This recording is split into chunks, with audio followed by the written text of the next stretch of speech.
Salut les rôlistes, sachez que vous pourrez retrouver le podcast de cette session vidéo sur Spotify, PodCloud et Google Podcast, et ça une semaine après sa sortie. Voilà, des bisous.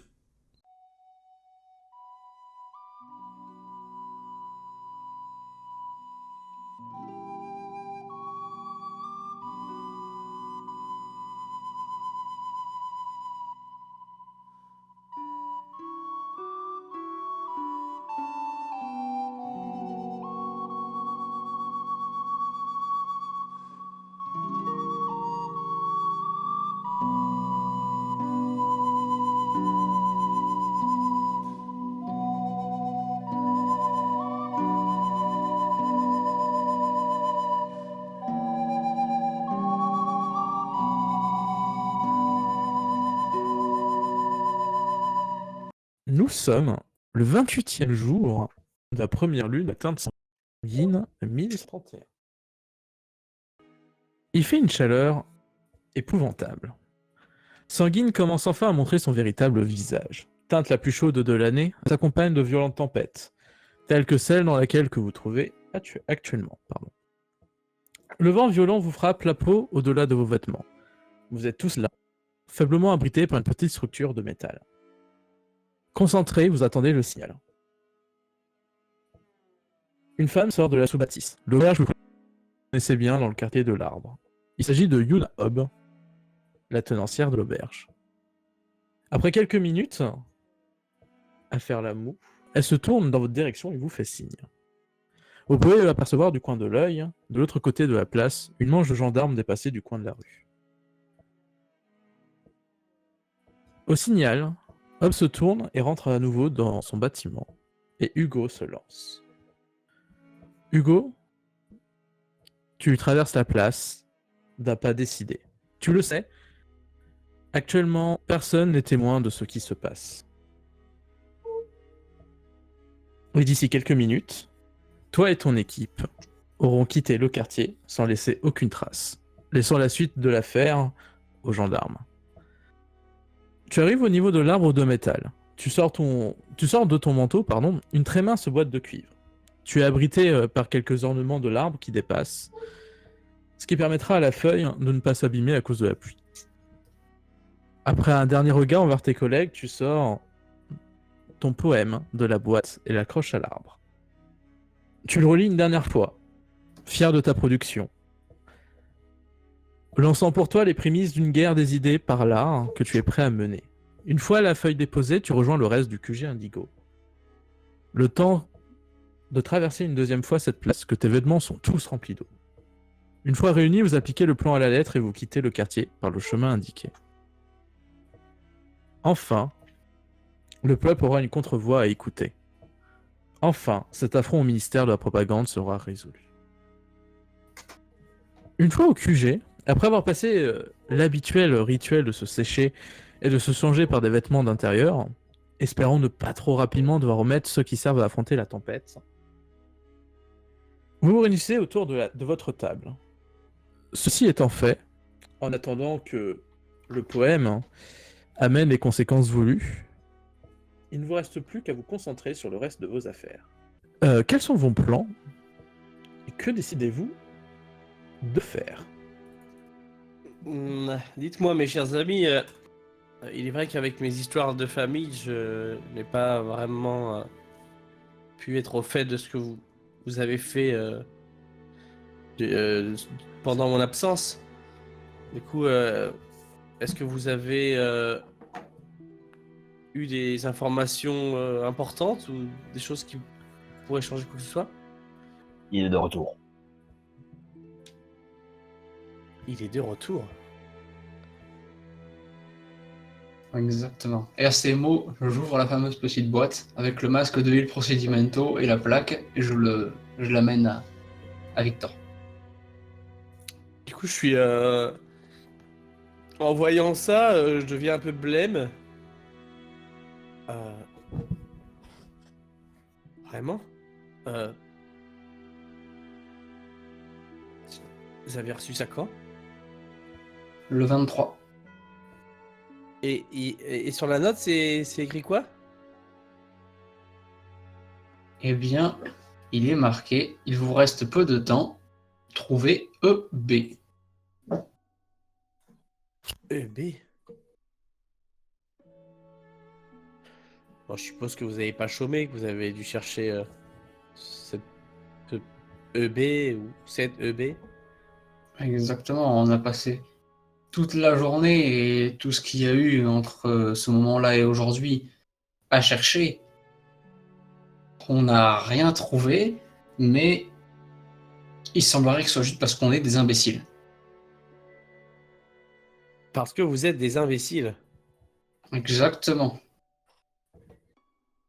Nous sommes des imbéciles parce que, une fois rentré chez moi, je me suis quand même permis de réécouter mes petits enregistrements audio. Tous les soirs, je me fais un récapitulatif de la journée. Vous disposez donc d'un sonogramme, vous aussi, enfin, d'un gramophone, excusez-moi, très cher Kornilov, je ne savais pas. Exactement. Oui, je me permets des petites pauses pour écouter les gramophones. Ah, mais c'est là comment dire, la marque d'un travail sérieux. Vous en servez-vous aussi pour, je ne sais pas, quelque chose de plus artistique? Pas pour le moment, en tout cas. Oh, vous devriez, c'est fort, comment dire, palpitant. Pour faire moi-même l'expérience. Mais je vous ai coupé. Excusez-moi, je vous en prie. Continuez. Eh bien, très bien. Eh bien, revenons donc à peine quelques jours en arrière, hein, pas grand-chose.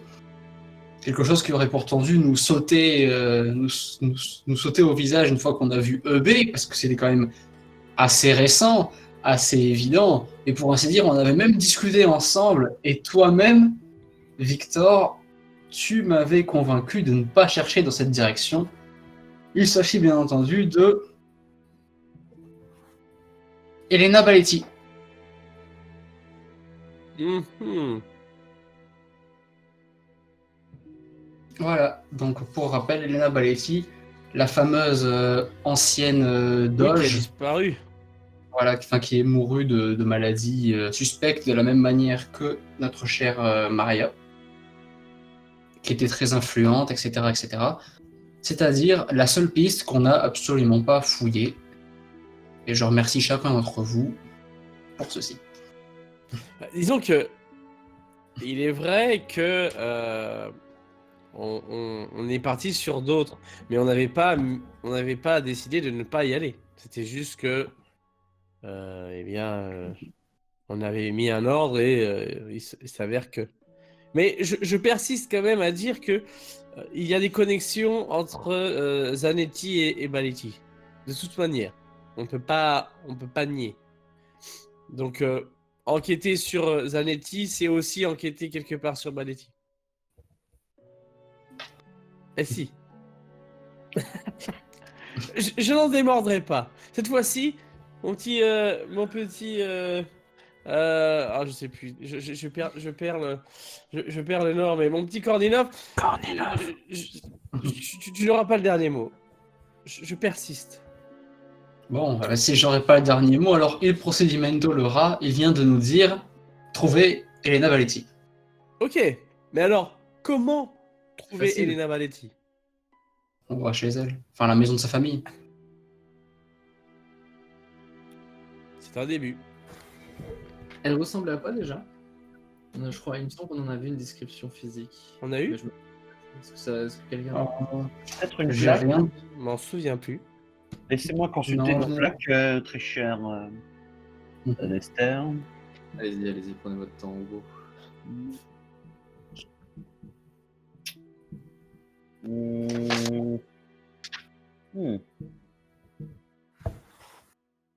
Je crois pas qu'on en ait.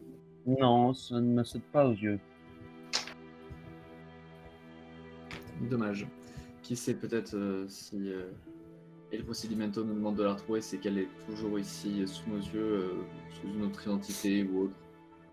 Ça aurait été- De souvenir, est-ce que on sait si le corps de Elena Baletti a été a disparu ou si elle a été jetée dans les crimes ou enterrée ou que sais-je, j'en sais rien. Normalement, J'ai plus le souvenir. Il me semble qu'elle C'est avait ça. tout simplement disparu. Alors, je sais que Non. le légiste avait. Enfin, le médecin avait disparu. Mais elle, je sais pas, justement. Oui. Elle a subi le même traitement que Maria. Donc, elle Simplement. serait. On l'aurait jeté dans les L'affaire, elle a critères. meurt. Le corps Ouais. est disparu sans qu'on puisse l'autopsier ni quoi que ce soit, si j'ai bien compris, ou en tout cas plus que mesure. Et du coup, peut-être que tout comme. Alors, c'est une théorie qui se base sur rien, donc il faut absolument pas la prendre au sérieux. Donc, je la donne dans le vent au cas où plus tard on a des éléments qui équivaut avec ça. Mais peut-être est-il la rapide disparition des corps est en fait liée à une histoire de feinter la mort pour une raison X ou Y. Peut-être. Ou alors il procedimento veut qu'on trouve un cadavre qui a été jeté dans les crimes il y a je sais plus combien d'années. Ou alors, il veut qu'on le retrouve lui-même. Ce serait. C'est-à-dire Alors, Elena Valetti. j'aimerais faire appel à mon savoir, appeler la conteuse, pour me rappeler ce que fait un doge. Oui, tout à fait. Ça, je peux intervenir là-dessus. Alors, un doge, c'est quoi? Les doges, c'est tout simplement en fait ceux qui dirigent Venise. Puisque Venise, contrairement à toutes les autres cités, a un système qui est aristocratique. Et donc, en fait, le doge, c'est simplement le maître d'une loge. Donc, il y en a 4. Il y a la glyphe, il y a la note, et il y a 2 autres que j'ai la flemme, mais en gros, il y a l'écriture, il y a la musique, les arts visuels, et tout ça. Je ne les ai pas toutes en tête là, mais c'est pas très important. En fait, c'est juste qu'il faudrait que tous les 5 ans, si je dis pas de bêtises, je vais quand même... Ah oui, c'est notes, mesures, glyphes et lettres. Et si je dis pas de bêtises, c'est tous les 5 ans où en fait, il y a un conseil qui se réunit pour élire les doges de chacune de ces loges, donc loges artistiques, et en fait, les doges deviennent tout simplement les aristocrates de Venise, et c'est eux qui dirigent la ville, simplement. Est-ce que vous avez regardé le masque s'il n'y avait pas quelque chose dessus ou pas? Ou est-ce que vous l'avez étudié de près? Oui, on l'a étudié, on a été voir une connaissance à moi qui est spécialiste en costume. Et Ok. tout ce qu'elle a pu en retirer, c'est que c'était un masque très très bien fait, hein, comme tout ce que le procedimento fait, a priori. Mis à part que les parties en métal du masque, qui, elle a dit, étaient de fabrique assez commune, et non pas sophistiquées comme on connaît notre monsieur. D'accord. Et c'est tout ce qu'on en avait. Il est peut-être un peu hâtif de parler d'un monsieur dans le cadre des procedimento, même si je sais que Kornilov,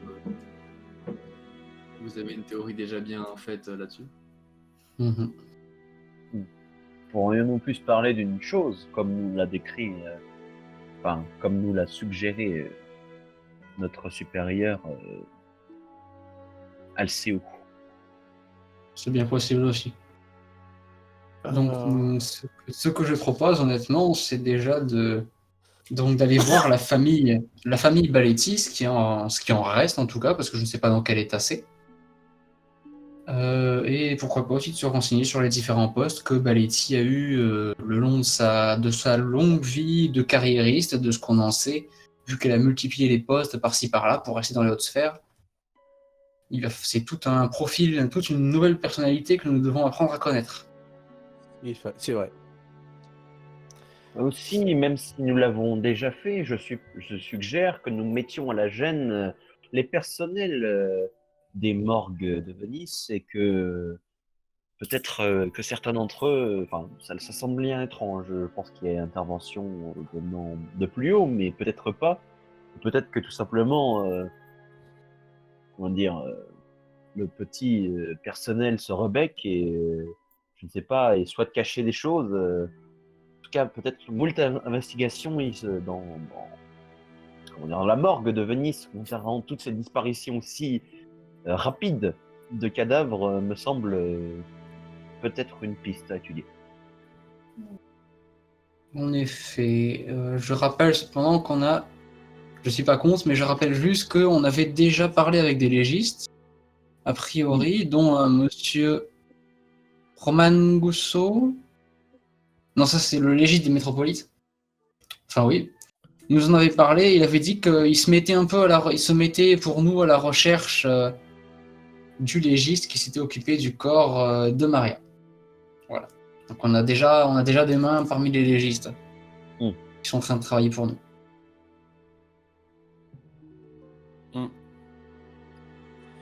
Même parce que je pense que nos recherches peuvent passer par deux pistes. La piste du légiste et la piste de la famille Baletti. Il faudrait peut-être aller voir la famille en priorité, selon moi. Oui. Ok.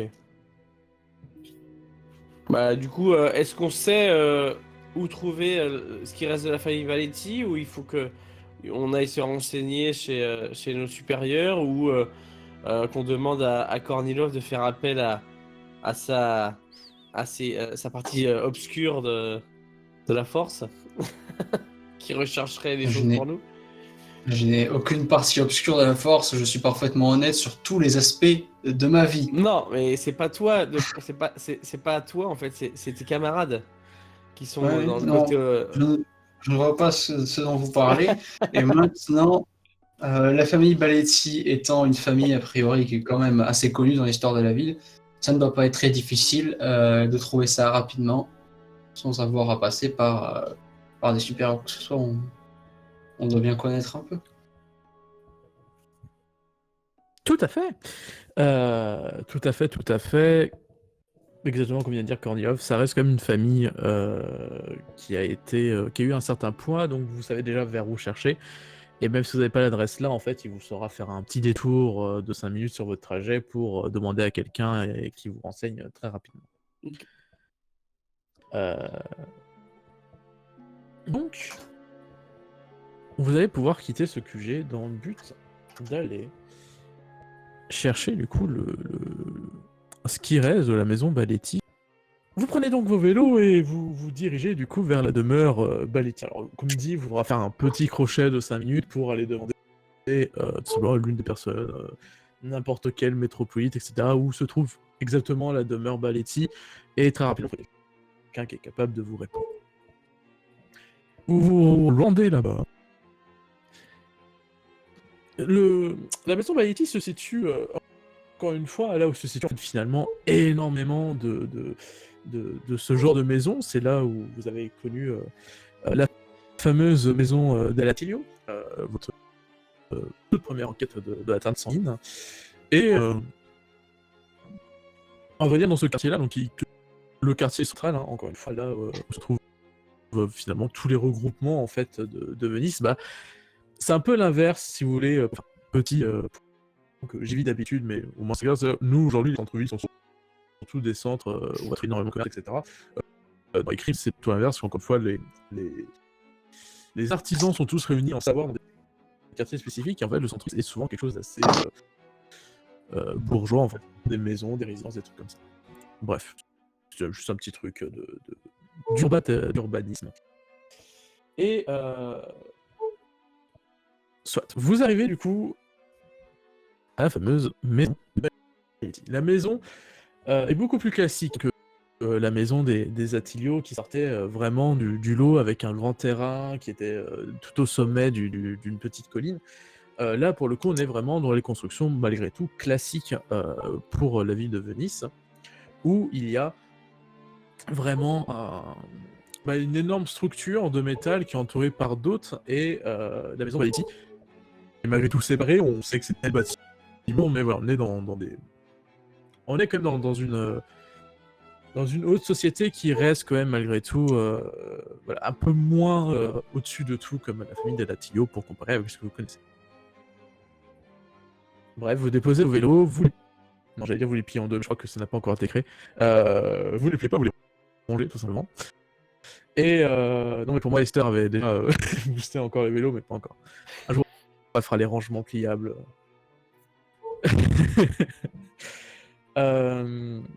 Bref. Je suis le seul à prendre un fils. Tout ça pour dire que... Ouais, c'est possible, je crois que c'est mon fauteuil qui grince. Et comme je tourne sur le côté, mais je vais bouger l'ordi pour éviter que ça le refasse trop à l'avenir. Je finis juste Je te l'avais dit. ce passage-là. Ah, toi, attention. La mort peut venir à tout instant sur les crimes. Bref, vous arrivez du coup devant cette grande demeure et tout simplement, l'un d'entre vous va pouvoir se saisir du heurtoir et signaler votre présence. Moi, je regarde Kornilov et je lui présente le heurtoir. Que finalement, c'est toi qui nous emmène voir Maletti, donc à toi l'honneur. Ah oui, c'est mon enquête, c'est mon enquête. Du coup, j'utilise le heurtoir 2-3 fois de manière décidée. Ok. Tu toques. Et au bout de bien 2 minutes, c'est assez long, la porte finit enfin par s'ouvrir. Tu as dû d'ailleurs retoquer entre-temps. Et face à toi se dévoile une vieille femme. La peau extrêmement ridée, les cheveux très gris. Rien qu'à son physique, tu sais qu'elle a déjà dépassé la soixantaine et qu'elle a d'ailleurs un très bon âge, une très belle forme pour son âge. Elle est toute courbée. De sa petite voix, elle vous lance un « Oui ?» Bonjour, vous êtes? Oh, d'habitude, les gens savent. Je suis madame Belinda Baletti. Il me semble que vous savez où vous venez de toquer.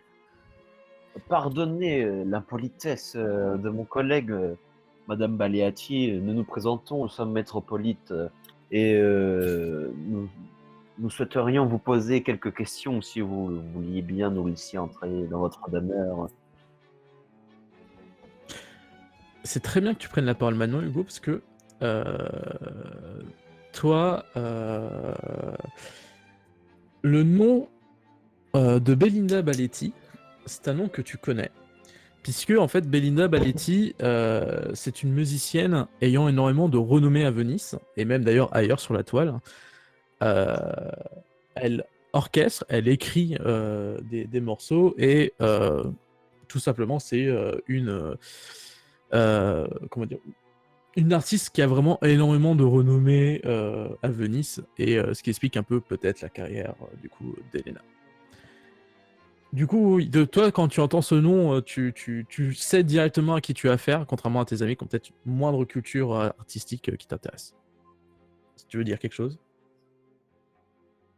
Rien de plus, c'était une petite question. Du coup, notre très chère Elena, j'imagine qu'elle était doge de la loge de la... Enfin, doge de la loge. Qu'elle était de la loge de la note. À vrai dire, tu te souviens vaguement qu'on t'avait dit quelque chose là-dessus. On t'en avait parlé. On nous a parlé 2-3 fois d'Elena Baletti. Mais là, tout de suite, tu te souviens plus dans quelle loge, mais ça semble être logique, oui, qu'elle a été en lien avec le doge de la note. Mais il y a peut-être un peu plus.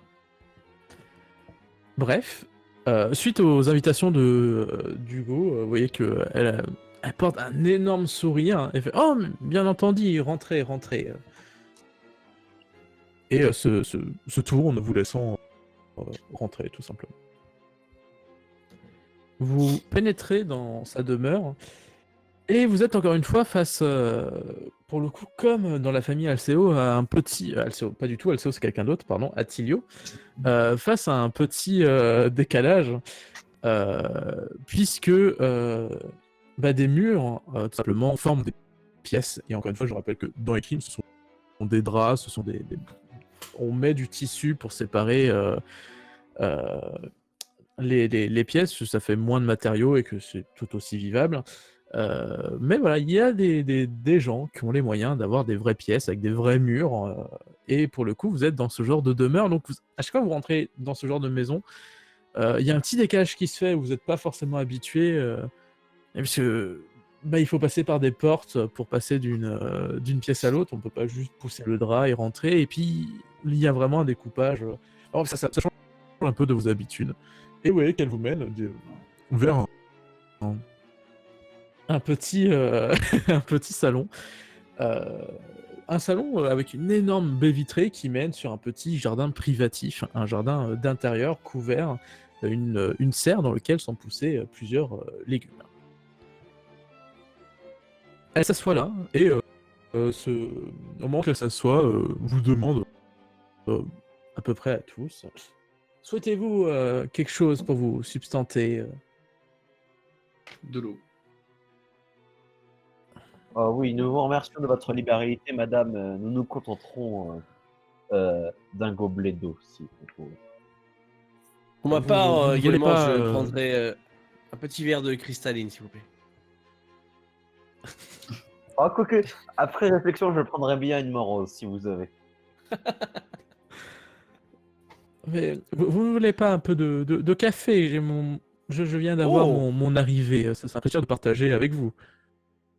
Ah, mais quel libéralisme! Nous ne voudrions pas vous, vous spoiler de votre. Spolier, tu veux dire? Oui. Ah, oui. Spoiler, tu vas pas nous spoiler le café, mon ami. Spoiler, c'est ta mère.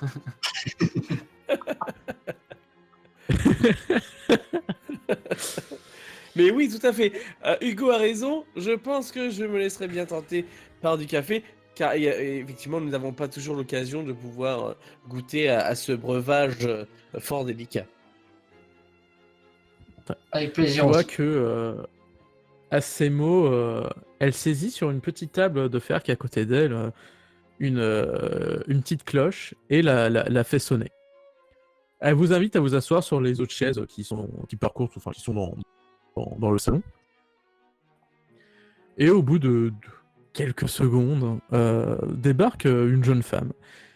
Et la grand-mère, tout simplement, se tourne vers elle et Ah, Delia, peux-tu apporter à nos invités une petite tasse de café? Ce sont des métropolites en fonction, nous devons les recevoir comme il se doit.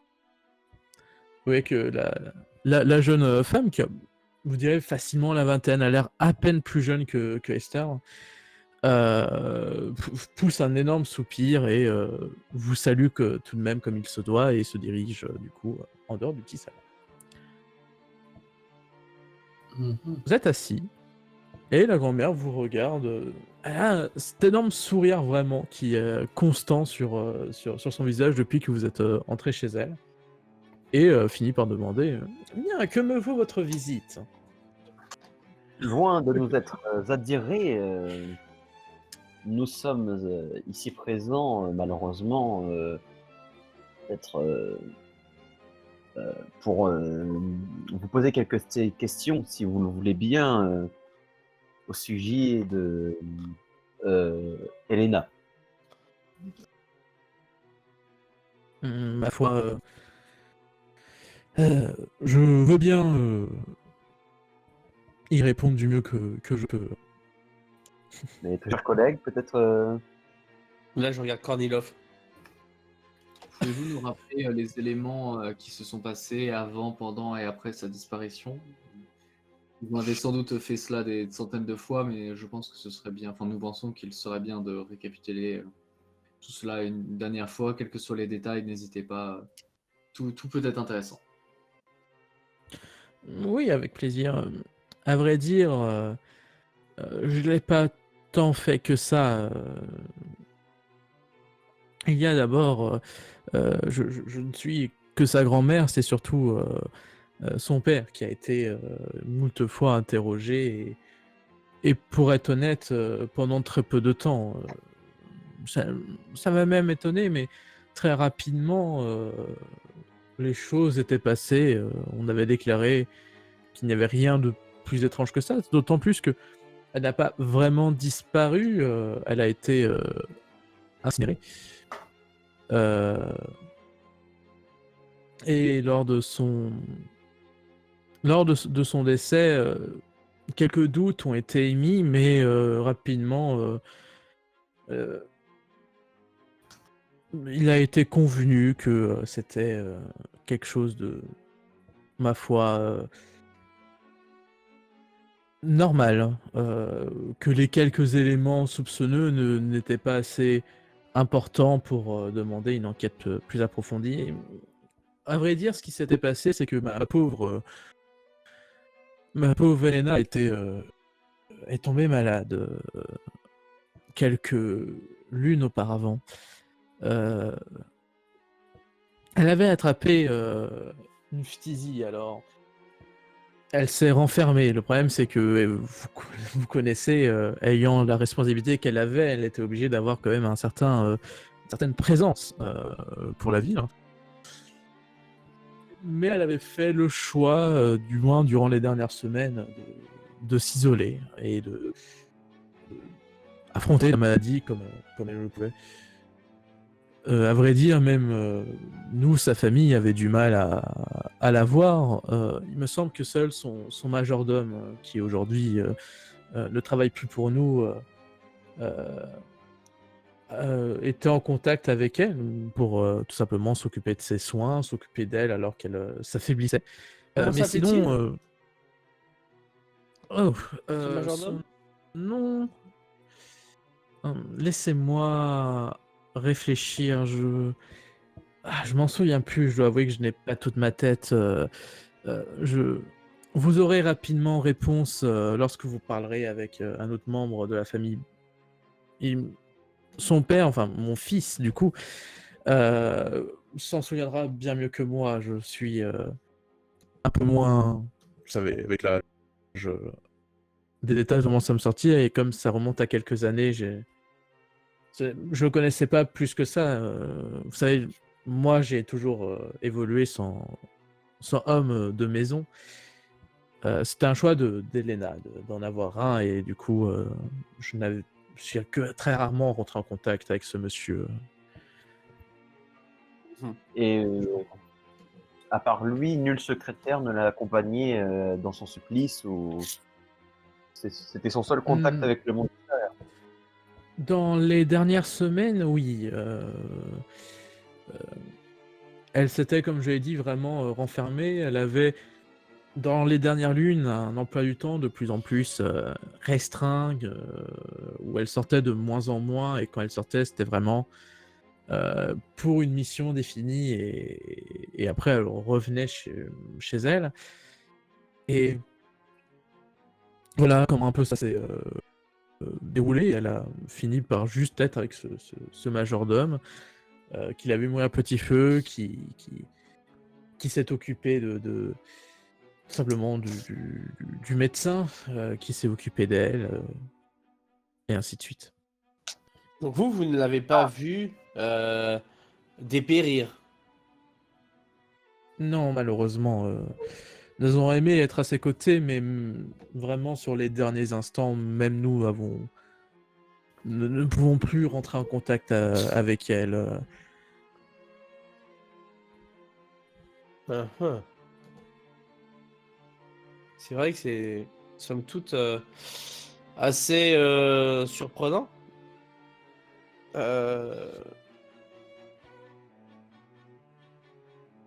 euh, Donc vous dites que si on veut plus d'informations, il faudrait demander à son père, c'est ça? Tout à fait, son père, euh, qui est ici même, je dirais vous le chercher si vous le souhaitez, Bien un peu entendu, mieux ouais. connu son majordome, mais moi je n'ai pas point connu, mais en dehors de ça, les informations seront ressemblantes. Nous avons tous eu des contacts de plus en plus rares, hein, avec Elena dans ces derniers instants. Mhm. D'ailleurs, vous avez mentionné que il y avait eu des irrégularités, des choses qui étaient un peu inhabituelles, mais que très vite on a laissé ça de côté. Vous souvenez-vous de ce que c'était ou pas du tout? Oui, oui, son père en parlera mieux que moi, mais ce qui est sûr, c'est que il y avait quelque chose qui laissait un peu douter, et notamment le fait que son corps a été si rapidement incinéré. Il a été incinérés, et ce sans aucune autorisation familiale. Alors, si nous comprenons l'idée de ne pas conserver plus longtemps que ça un corps atteint d'une maladie qui peut être transmise, nous comprenons parfaitement l'idée derrière ça. La plupart du temps, il y a tout de même un temps qui est laissé à la famille de faire le deuil, de choisir la méthode pour s'occuper du corps, l'incinération n'étant pas du tout obligatoire. Par chance, ça correspondait au moins à ce que nous voulions pour Elena, mais nous n'avons jamais été contactés par rapport à ça, et nous avons voulu en discuter avec le médecin, et impossible de retrouver la main dessus.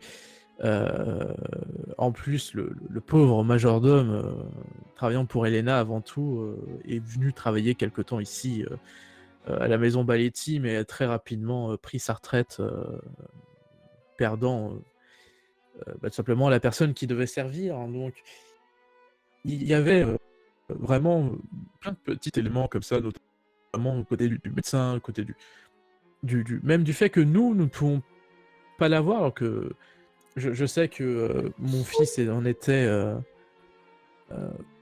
attristé au plus haut point de ne pas pouvoir voir sa fille, la sachant souffrante, et c'est là-dessus qu'il y a eu plein d'interrogations. Ouais. Effectivement, c'est fort surprenant. Du coup, serait-il possible de parler au père? Tout à fait, tout à fait.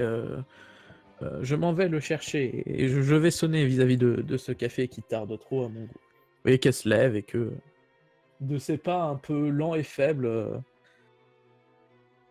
elle se dirige en dehors du petit salon, vous laissant seul. Est-ce que enfin, comment vous réagissez? Est-ce que vous faites quelque chose pendant son absence? Est-ce que vous discutez entre vous? Enfin, dites-moi tout. Moi, je discute avec Cornilo. Enfin, du moins, je le regarde. Je dis, ben, encore une disparition assez rapide d'une phtisie qui a l'air d'être aussi incroyable que celle de Maria. Exact. Et incinéré, qui n'est au final qu'être jeté dans les crimes, mais pour les riches. C'est ça. Donc, que de similitudes. Une question me vient en tête avec une grand-mère toujours en vie. Je dois avouer que à sa réputation, je pensais qu'Elena aurait dû être une femme plus âgée avant de mourir. A priori, elle était jeune alors. Plutôt, oui. Je suis le seul qui m'était fait. Pas aussi jeune, enfin de ce que tu comprends, en tout cas, c'est pas aussi jeune que Esther non plus. Mais effectivement, elle Genre semblait 35, plutôt 40 jeune, ans, tu le quoi. mettrais facilement, tu penses, ouais, dans la trentaine. Ok. Ouais. Aujourd'hui, elle aurait cet âge-là. Aujourd'hui, je pense qu'elle aurait dépassé la quarantaine, je sais plus. Ouais, donc elle serait dans les cinquantaines Mais d'années. alors. elle serait proche de la quarantaine, ou alors elle Ouais. l'aurait dépassé il y a peu. D'accord. Ok. Ok. Je te dis ça dès que j'ai l'info officielle sous les yeux. Quelqu'un qui n'a donc pas chômé, parce qu'on parlait déjà d'une carriériste. Donc quelqu'un qui avait déjà eu plusieurs postes. C'est quand même pas mal. Au bout de quelques instants, vous voyez la jeune femme qui était venue arriver avec un plateau et vous déposer les cafés devant vous.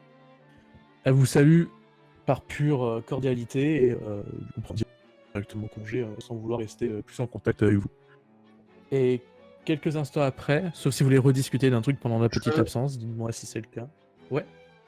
Attends, il y a un truc qui m'est venu en tête, mais je sais pas si c'est roleplay ou pas. Ouais, bah, on va dire. J'observe quand même cette fameuse Dahlia, si j'ai bien entendu son nom. Non, Dahlia, Delia c'est la fille. Delia. Delia, c'est la servante, c'est ça? Ouais. J'observe un peu quand même parce que je dois avouer que ça m'a paru bizarre qu'à l'arrivée, quand on lui donne un ordre, elle qui est censée être a priori une servante, c'est qu'elle pouffe un peu, enfin qu'elle alors qu'elle apprécie pas qu'on lui donne des ordres de nous servir. Ça me paraît un peu bizarre pour une servante d'une famille aussi avancée, donc je l'observe quand même du coin de l'œil. Mais voilà. Ce que tu remarques déjà en t'intéressant un peu plus à elle, c'est mis à part son côté un peu désinvolte et très jeune du coup, parce qu'encore une fois elle est plus jeune qu'Esther, hein, ce qui est la plus jeune de votre équipe, si je ne dis pas de bêtises. C'est surtout qu'elle a des vêtements qui n'est pas, qui ne fait pas femme de maison. Elle a une très jolie robe, pour le coup, que porte très facilement la haute bourgeoisie. Donc ce ne serait pas une servante alors. Ok. Ça pourrait être la petite fille de la dame. Bien, bah, une fois qu'elle a quitté la pièce et qu'on commence à goûter un peu notre café, sûrement la première fois que je prends du café, peut-être la deuxième, je sais plus exactement si on l'avait déjà fait. Je vais directement demander hein, qui est votre Delia, c'est votre servante? La grand-mère est partie chercher le père. Ah, elle est pas revenue après? Non, J'avais mais le père cru arrive. comprendre. Ok, j'avais cru comprendre. Justement, je me demande si vous voulez discuter d'un truc pendant que le père arrive. C'est bon pour moi. Ok. Mais du coup, tu pourras lui poser la question quand il est officiellement là, et ça tombe bien parce qu'il est là. Il débarque en chambre, vous voyez arriver un homme d'une cinquantaine d'années. Et vous le voyez qui a un peu directement fait dans son physique quelque chose un peu de double, de dualité un peu étrange entre un côté très noble, très bourgeois, très haute. Il a vraiment une stature très droite, les cheveux très bien coiffés, etc. Et pourtant une barbe de rue vraiment très peu taillée, etc. Quelque chose qui ressort un peu, qui fait un peu plus simplement homme, un peu plus négligé, et ce qui détonne immédiatement avec sa carrure. Il arrive et s'assoit sur le fauteuil où était assis la grand-mère quelques instants plus tard, croise les jambes, se saisit du café et tout simplement se met à votre disposition. Bonjour, messieurs, dames, puis-je faire quelque chose pour vous? Bonjour Monsieur Baletti. Bonjour. Eh bien, oui, effectivement, vous pouvez faire quelque chose pour nous. Nous avons entrepris de nous réintéresser à une affaire qui a touché votre famille, malheureusement. Le décès de votre fille, Elena. Et nous avions du coup quelques questions à poser. Nous avons profité d'en parler un peu avec votre mère, mais qui nous a conseillé d'en parler avec vous car elle ne se souvient pas de tout avec son âge avancé. Oui, Et c'est une merveilleuse femme, mais malheureusement, l'âge commence à la gagner. oui. Et du coup, nous allons commencer par la question du fait que votre mère nous a dit qu'elle était très proche de son majordome, qui l'a suivi et qui l'a soigné pendant sa fin de vie.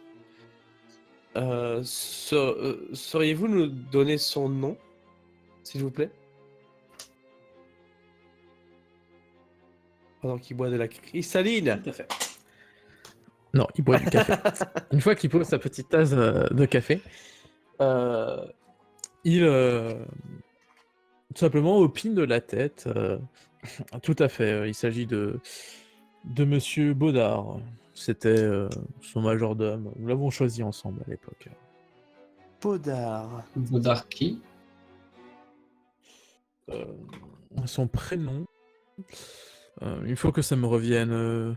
Vous savez, ce n'était pas dans nos habitudes d'appeler les gens par leur prénom. Effectivement. Évidemment. C'était un prénom très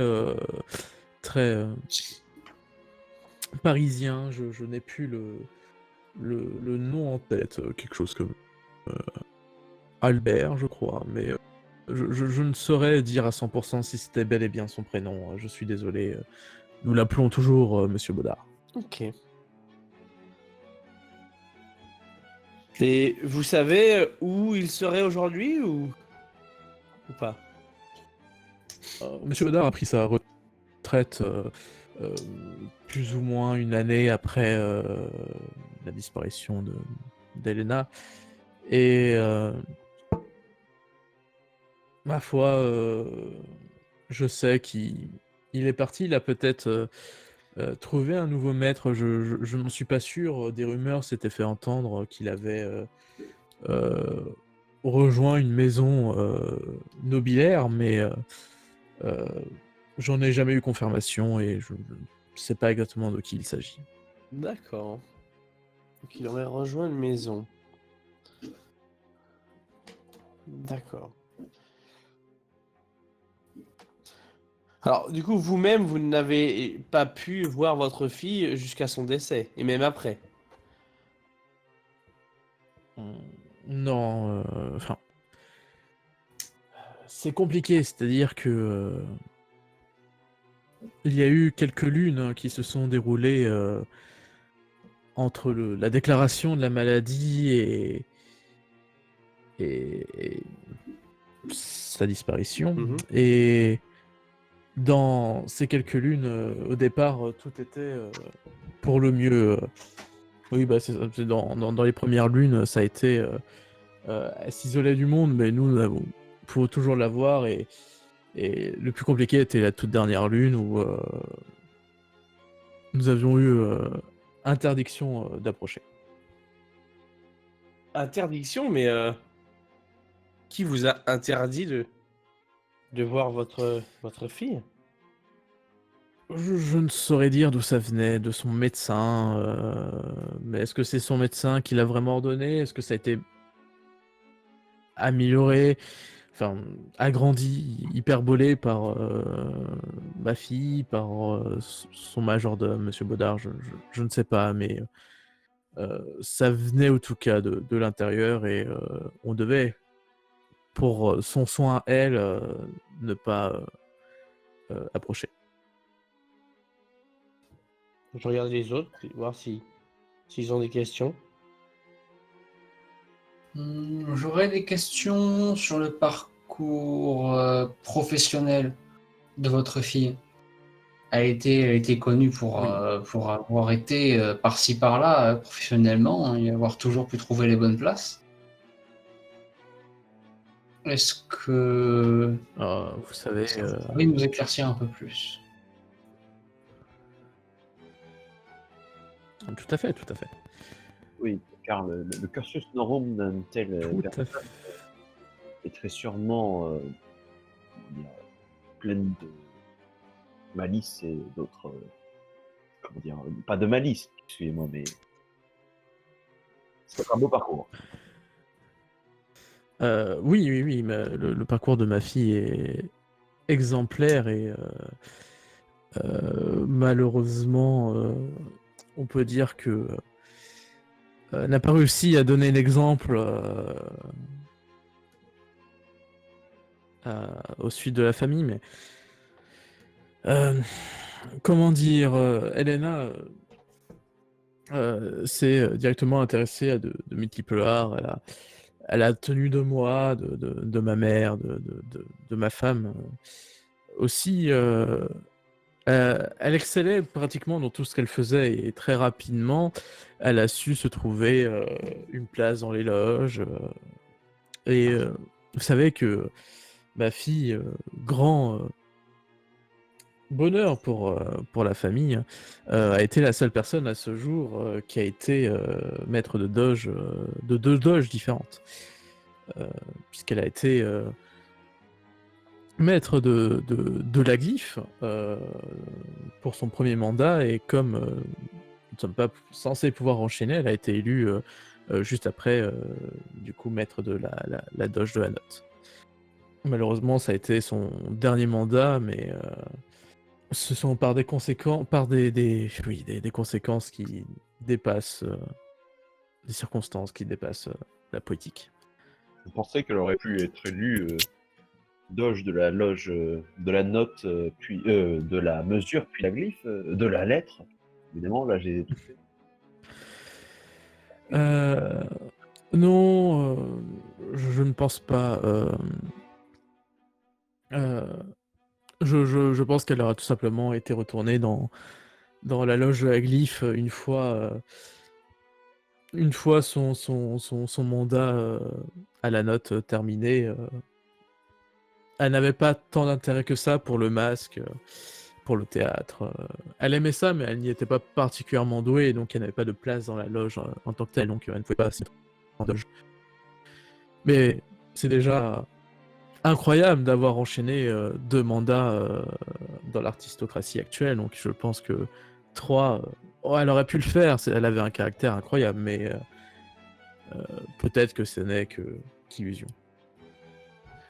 Dites-moi, j'ai une question complètement juste sur aucun rapport, mais était-elle mélomane? Oh oui, bah bien sûr, ça vous avez rencontré ma mère, vous savez que la musique coule dans ses veines et elle a parfaitement transmis ça à chacun des membres de la famille. Euh, Quel était toute son la instrument de lignée. prédilection? Elle jouait un peu de tout, elle aimait énormément les instruments à cordes, hein, mais s'en sortait très bien sur d'autres types d'instruments. Quels étaient ses morceaux ou musiques favorites? Alors, il y en a plein. Tu vois qu'il te cite 3-4 titres dont je n'ai pas là tout de suite en tête des références, mais il te cite 3-4 titres très classiques, un peu de musique de chambre, un peu de trucs un peu plus épiques. Donc quand même des titres très variés, mais beaucoup de violons, d'instruments à cordes et d'autres types de musique du genre. Mhm. Donc là, il nous dit que des trucs quand même très mainstream. Il nous parle pas, par exemple, de la fameuse technique Kodatsula. Alors, tu poses une excellente question parce que malgré tout, c'est pas que du mainstream. Alors, il parle pas de cette technique-là précisément, mais dans les titres, même si c'est des titres assez populaires, il y a beaucoup de. En fait, c'est 50-50. Il y a des titres qui font partie de la contre-école, qui fait partie de ceux qui sont pas admis par les élites. Et si tu lui demandes, il te dira qu'elle était très friande aussi de ces propositions-là artistiques. Elle a été très touchée par ça durant sa vie. Alors, le autre question, était-elle versée du coup dans la prose? Est-ce qu'elle vous a déjà fait écrit quelques vers, des choses qui pour enjouer l'esprit? C'est plus compliqué. Alors oui, évidemment, comme dit, elle s'épanouissait dans tous les arts, mais la lettre et le masque sont des domaines où elle excellait moins. Maintenant, oui, je dois avouer qu'elle avait quand même un certain talent de prose. C'est ma fille, je ne suis peut-être pas objectif, je dois l'avouer, mais moi j'aimais énormément ce qu'elle pouvait écrire. Elle peignait aussi, tout comme moi, hein. Je suis professeur en peinture et je dois admettre être très fier aussi de ce que je lui ai transmis. La prose venait de sa mère. Donc, on peut dire que c'était une femme très, très complète, enfin, qui était pluridisciplinaire. C'est un peu la fierté Baletti, vous savez, c'est aussi mon cas, je joue de la musique en plus d'être professeur en peinture, c'est le cas de mes 3 autres enfants, qui tous, du moins d'autres, s'épanouissent dans leur domaine artistique. Vraiment la plus grande à l'heure actuelle, la petite sœur d'Elena qui est devenue avocat duelliste entre-temps, mais tout le monde ne peut pas marcher que dans l'art, mais tout le reste de la famille, en tout cas, est pluridisciplinaire et je suis très honoré que vous le remarquez juste avec une discussion, parce que c'est un point d'honneur pour la famille. D'ailleurs, la jeune fille que nous avons croisée tout à l'heure, fait-elle partie de la famille? Qui vous connaissez-vous Delia, je crois, ou Delia? Oui, Delia est ma fille, oui. D'accord. C'est l'enfant cadet, c'est la plus jeune de toutes. Elle est musicienne à l'université à l'heure actuelle. Ok. Sinon, Avez-vous d'autres questions? je vais juste terminer, ce sera ma dernière question. Avez-vous noté avant que elle tombe malade si avec ses affaires il y avait des points de tension avec certaines personnes ou des soucis particuliers? Ma foi, oui. Des points de tension quand vous êtes doge de la ville, je pense que ça fait partie même du métier. Vous savez, lorsqu'on doit diriger tout simplement une ville, hein, ça demande énormément. Et encore, vous savez, à l'époque où Elena n'était pas là, le ministère de la propagande n'était même pas installé en ville, hein, et encore moins le ministère de la guerre, parce que c'est grâce à elle, hein, que vous êtes là aujourd'hui.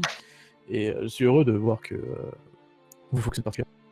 Et c'est d'ailleurs des sujets de tension qui étaient un des plus présents, hein. Vous savez, il y a eu une énorme lutte politique pour faire rentrer à Venise, parce que Venise se basait uniquement sur son aristocratie, et certains pensaient que avoir de l'aide, comme se passe en Antipolis, en Pentapolis, ce genre d'empire où il y a une bureaucratie plus importante, et notamment des ministères, hein, certains pensaient que installer des ministères aiderait, bien que vous n'avez pas la même force de frappe, hein, évidemment, que en Pentapolis ou en Antipolis. Il faut admettre que voilà, on se posait la question de sa présence, et ça a été un des plus grosses frictions qu'on ait connues dans ces décennies, de savoir si oui ou non il fallait accepter la présence de ministère. Et Elena était tout simplement la leaduse du mouvement qui était pour votre présence, qui était pour une installation d'un ministère, de la propagande de la guerre. Alors, on n'avons pas réussi d'avoir la subsistance, mais ma foi, on peut dire que les plus importants sont déjà là. Elle était donc visionnaire. Oui, il n'est pas de douter qu'elle rentrera dans l'histoire de la cité. Ah, je sais bien, nous lui devons beaucoup à ma fille. Mais je regarde les autres. Moi, j'avoue que j'ai plus trop de questions. Je regarde Kornilov. Je suis en train de le triturer sa pipe.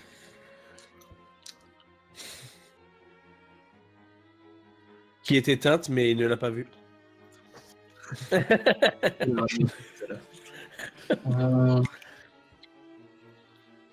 bien, je dois avouer que je n'ai pas spécialement de questions particulières, si mes camarades en ont, enfin mes collègues, pas mes camarades.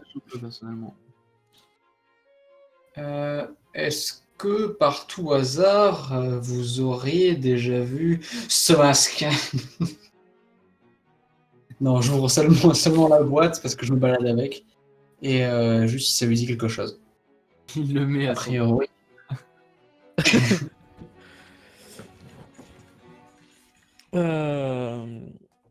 Tu vois que tu sors la boîte, tu sors du coup le masque, et tu vois réfléchir. Je ne sais pas, non, ça me dit rien, mais sa forme me rappelle peut-être vaguement quelque chose, oui. Je l'ai peut-être déjà vu. Peut-être une pièce de théâtre, je ne sais pas. Est-ce que ce ne serait pas trop vous demander d'essayer de trouver dans votre mémoire d'où cela vient?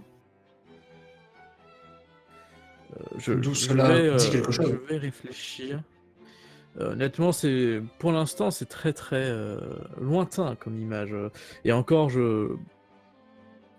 il n'était pas exactement comme ça. ça avait plus décoration, plus... là, le masque... C'est en fait... Moins de c'est un peu métal, compliqué, peut-être. mais non, pas de métal, c'est surtout comme si en fait on avait retiré tous les éléments qui étaient sur le masque pour l'épurer, le rendre moins visible. J'ai souvenir en fait dans mon enfance d'une pièce avec un masque comme ça, avec un crâne visible et énormément d'ornements, mais euh, c'est le seul point commun finalement, c'est le crâne, c'est ça qui m'y fait penser. Hmm. Je suis pas sûr qu'il y a plus de points que ça.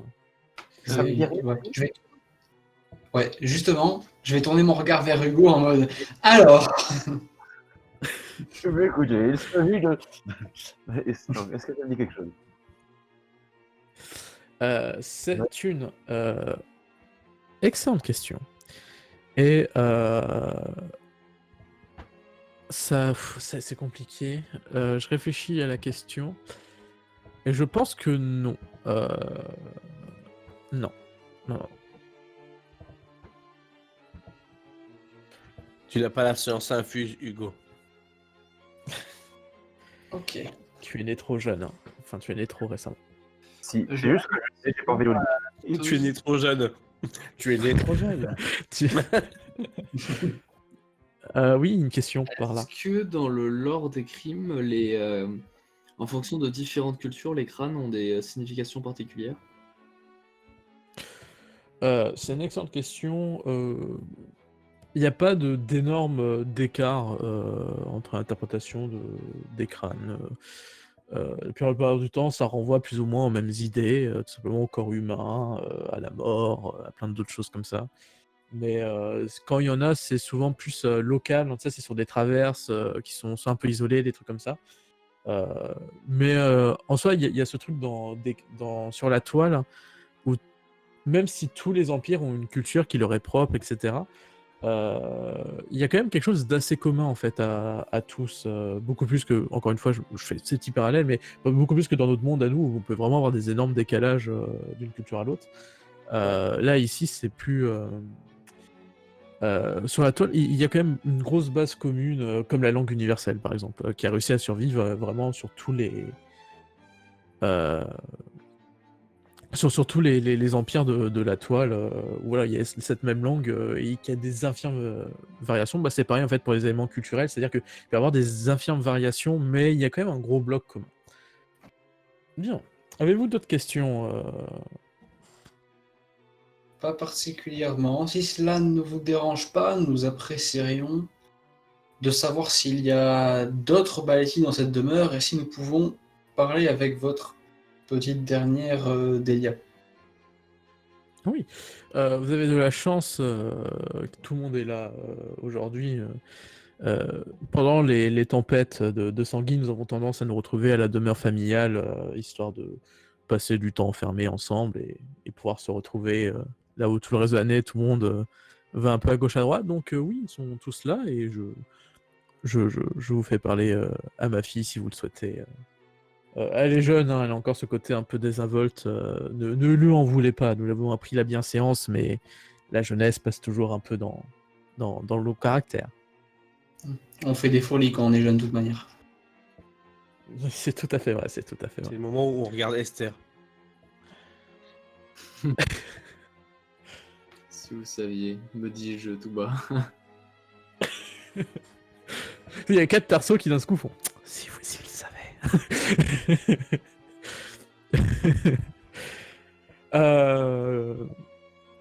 Ouais, du coup, vous voyez qui se lève et va tout simplement chercher très rapidement la petite Delia. Et très rapidement, parce qu'en fait, elle était juste à la porte, mise sur le côté et visiblement en train d'écouter la conversation.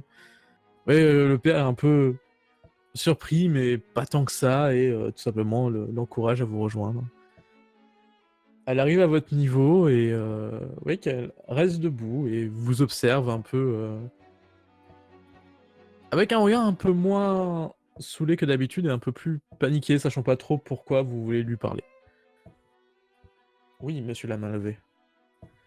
J'aimerais savoir si le fait que tu nous décrives qu'elle était derrière la porte Est-ce que nous, on est au courant, du coup, on a bien compris qu'il y a derrière la porte, ou c'était... En fait, si vous êtes concentré un tout petit peu sur les mouvements du père, Ouais. vu qu'en fait il s'est arrêté à l'encadrement de la porte et qu'il lui a parlé directement en mode mais qu'est-ce que tu fais là? Oui. Après, si vraiment tu me dis que ton perso était très concentré à penser à autre chose, tu peux l'avoir raté. Mais normalement, tu vois ce qui se passe autour de toi, donc tu le comprends très facilement, quoi. Ok. Ouais, du coup, une fois qu'elle s'assoit, je vais l'attaquer directement. Un coup d'épée. Non.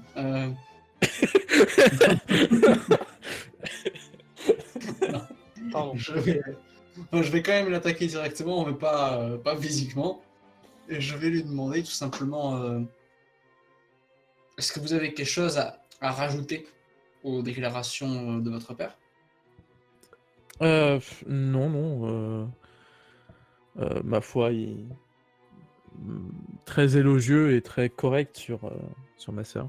Elle a l'air sincère ou pas quand elle dit ça, ou la présence du père a l'air de l'intimider?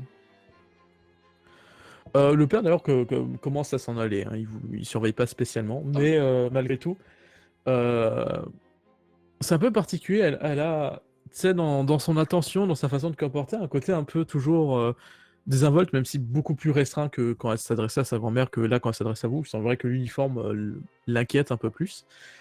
Et du coup, il y a quelque chose qui dénote un peu dans sa façon de parler, mais tu saurais pas trop dire si c'est juste le stress en fait de parler des métropolites, ou est-ce que c'est parce que ça cache quelque chose derrière. Hmm. Je vous laisse continuer. Oui, il est élogieux, respectueux, évidemment, mais ça, c'est pas ce qui nous intéresse. Euh, Est-ce que vous connaissiez bien, ou en tout cas, est-ce que vous étiez proche de votre sœur? Oui, oui, évidemment, j'ai grandi avec elle et oui, elle a toujours été là pour moi quand j'étais petite. Mhm. Bon, malheureusement, j'aurais préféré qu'elle le soit encore, mais c'est-à-dire, j'ai avoir un peu du mal d'en parler plus profondément, parce que bah, quand j'étais en âge de comprendre un peu plus les choses de la vie, elle ne l'était plus. Et maintenant que vous êtes en âge de comprendre un peu plus les choses de la vie, comme vous dites, est-ce que vous n'auriez pas eu, par le plus grand des hasards, parfois des questionnements, des éléments qui vous auraient amené à questionner ce qui serait arrivé à votre sœur, ou peut-être des traces peut-être de sa présence? Des traces de sa présence, c'est-à-dire. De son fantôme, pour ainsi dire. Euh, non, à vrai dire, sa disparition a été un choc pour tous et j'ai les mêmes interrogations que tout le monde. Faut dire que c'est un sujet qui revient assez facilement pendant les repas de famille. Et oui, on se pose des questions sur ce médecin qu'on n'arrive toujours pas à retrouver et pourtant Dieu sait que Père a mis énormément d'argent en jeu pour essayer. On sait que on aimerait comprendre pourquoi tout a été fait si vite, sans aucun accord, mais moi je suis ça et malheureusement je reste impuissante. D'ailleurs, est-ce que vous sauriez pas, par hasard, si ce n'est pas ce fameux Baudard qui avait contacté ce légiste-là et qui aurait fait affaire, lui, directement à ce légiste, contrairement au reste de la famille? Si, c'est Baudard qui est en contact. Bah, Elena ne sortant plus, c'était Baudard qui s'occupait des courses pour elle et donc quand elle a demandé de trouver un médecin, c'est Baudard qui l'a trouvé. Et vous, contrairement à votre père, par hasard, vous ne sauriez pas où on peut trouver ce Baudard? Non, je suis désolé. Euh, je crois que Agnès avait eu des traces de lui, mais vous savez, Agnès est ma sœur. Elle elle est avocat dualiste et donc je crois que pour une affaire, elle rentre en contact et si je dis pas de bêtises, elle saura peut-être. Mais moi, non. Ok. Et vous, ce masque ne vous dit rien? Tu lui montres le masque, tu vois qu'elle a aucune réaction sur son visage. Mais vraiment, quoi. Genre, juste elle le regarde et puis hausse un peu les sourcils. Non, je crois pas. Je devrais. Non, absolument pas. Bien. Alors, un bon point. Avez-vous terminé ou... Hmm. J'ai cru comprendre que vous étiez musicienne. C'est cela, oui. C'est cela. Une bonne musicienne? Euh, Il faut croire que oui, je m'en sors bien à l'université et je sais déjà que, contrairement à beaucoup, moi je n'aurai pas d'années à effectuer pour la loge de la musique. Loge de la note. Alors, pour expliquer rapidement comment ça fonctionne, ça c'est le MJ qui parle, c'est parce qu'en fait le système universitaire dans Ecrime, en fait les écoles sont entre guillemets gratuites mais elles sont payantes et en fait soit tu as l'argent de payer immédiatement, soit en fait tu payes en année de métier que tu vas faire pour la loge. Donc c'est-à-dire que ils te forment pendant 5 ans et en fait pendant 5 ans tu es obligé de bosser pour eux et tu rentres à faire ce que eux ils veulent. Voilà. C'est le système universitaire dans Ecrime. On reprend. Ok. Est-ce que, avec ce talent incroyable, vous vous y connaîtriez en ce qui est des musiques lacrymonistes ou la technique Skodatula? Euh, À vrai dire, ce n'est pas vraiment ce qu'on apprend à notre école, mais je mentirais si je disais que je ne connaissais pas ça de mes propres envies.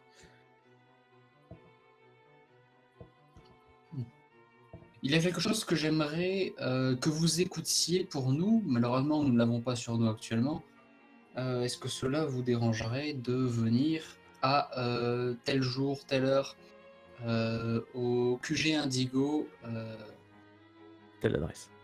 à telle adresse? Oui, oui, ma foi, si vous me le demandez, je ne peux le refuser. Et puis, si ce n'est qu'une écoute, il ne devrait pas avoir de problème à cela.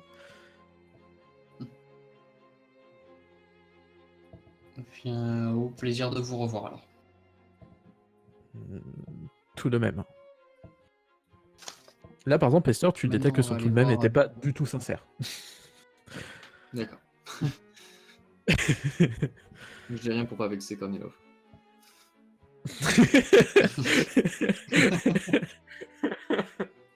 Pardon. Et Ah on oui, du coup, tu va me disais s'attaquer que- à sa sœur maintenant. Ok. Toujours l'épée Ouais. Vous lui demandez du coup de ramener Agnès et simplement quelques minutes après elle se présente à vous et pareil il y a ce même air dans la famille hein, depuis la grand-mère, même si la grand-mère bon bah là c'est âgé, ça commence à disparaître, mais de voir le père et deux sœurs comme ça d'affilée, vous voyez qu'il y a toujours ce même trait de visage, il y a quelque chose de très droit, très un peu visage parfait dans la famille Baletti. Et pareil, c'est une femme avec une carrure vraiment assez carrée pour le coup et une longue chevelure noire. Elle s'assoit, se finit le café froid qu'avait laissé son père et tout simplement se montre disponible à la discussion. Messieurs,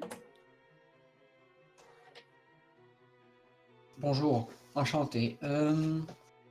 Nous aurions quelques questions à vous poser sur le cas donc de votre sœur, Elena, dont en particulier sur son majordome, Monsieur Baudard, où nous avons cru comprendre que, contrairement au reste de la famille, vous aviez pu rester très faiblement en contact, en tout cas que vous aviez eu des échos de ce qu'il avait fait du reste de sa vie. Tout à fait, c'est le cas. Monsieur Baudard était le majordome d'Elena et j'ai dû travailler tout simplement pour l'homme qui... C'est un peu étrange que Monsieur Baudard ne travaille pas pour lui, mais loge dans la même maison et est toujours au service, mais officiellement, il n'y a rien qui lie les deux hommes, mais j'ai dû, du coup, on peut le dire, travailler pour son maître, bien qu'encore une fois, il n'y a aucun vraiment lien subordonné entre les deux. Mhm. Et il serait... Ah oui, Ce nom. vous voulez le nom? Oui, tout à fait. Je reviens à vous. Je fouille dans ma mémoire. Monsieur Euh, Procedimento. Tout à fait, Monsieur Procedimento. Non, oui, c'est ça. Il s'agit de Monsieur de Cuivre. Hein. Mhm. Qui travaille dans quoi? Pourquoi? Quel est son statut? Oh, Monsieur de Vivre est un noble qui possède des choses très intéressantes à Venise, mais il a une maladie qui le rend incapacitant au fur et à mesure des années, et maintenant il n'est plus au fur et à mesure de mener à bien ses missions, et je pense que c'est là que l'aide notre ami Monsieur Baudard. Mais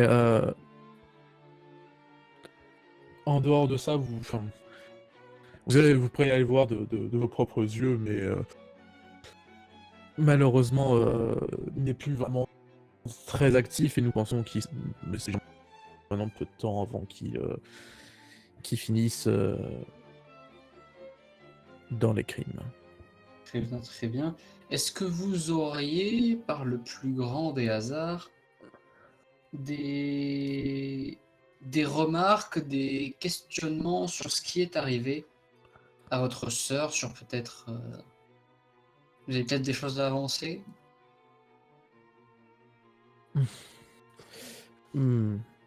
Malheureusement, rien de plus que je pense que tout le monde vous a déjà dit. Il y avait quelque chose d'étrange. Moi, ce qui me perturbait au plus haut point, c'est que euh, les choses allaient extrêmement vite dans l'information.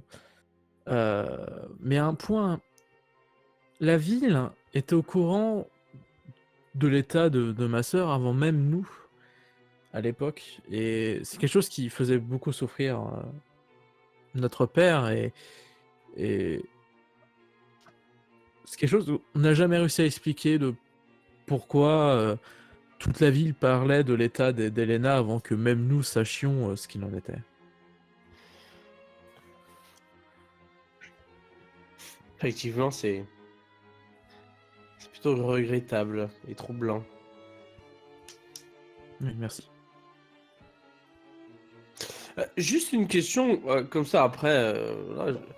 Est-ce que le nom de Zanetti vous dit quelque chose? Vas-y. Asinetti, pardon. Asinetti, pardon. Non, Non, non, non, non. non, non, ok. Non, Ce c'était nom ne me dit rien. c'était juste une question, on sait jamais.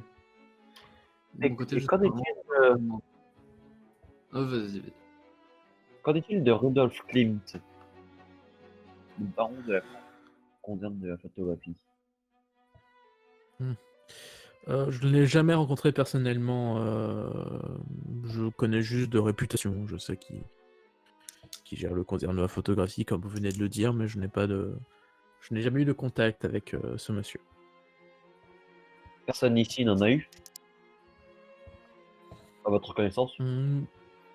Pas de souvenir. Faut dire que la photographie n'est pas encore dans la famille quelque chose d'installé. Ma famille a ce côté-là un peu étrange d'être un peu réactionnaire vis-à-vis des nouveaux arts, et pourtant très ouvert d'esprit que dans ceux où ils sont déjà installés. Je ne sais pas, je partage pas la même fibre artistique qu'eux, mais Parce que vous considérez que la photographie, c'est un art? C'est intéressant. Eh bien, c'est ce pourquoi milite le concerne de la photographie, et vous entendrez à merveille avec ma famille. Moi, je pense que ça ne ferait rien de mal de le reconnaître en tant que tel, mais je comprends toutes les positions.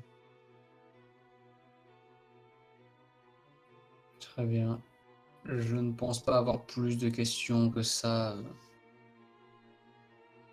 Mis à part peut-être est-ce que vous avez déjà vu ce masque, mais je ne pense que non. Évidemment, la réponse sera non. Est-ce que vous connaissez B?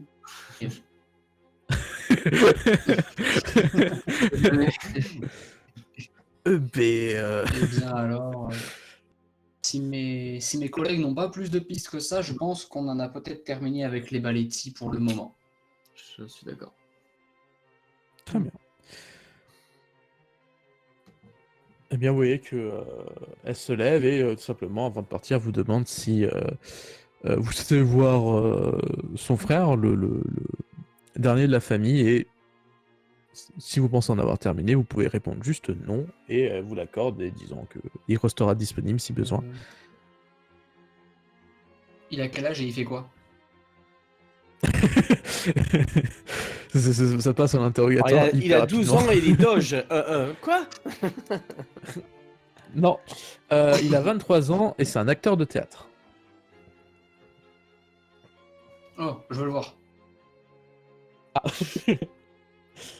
Bah tu vois que alors que tout le monde commençait à dire non, toi tu fais si, je veux le voir. Donc du coup elle va appeler son frère, qui arrive aussi très rapidement, et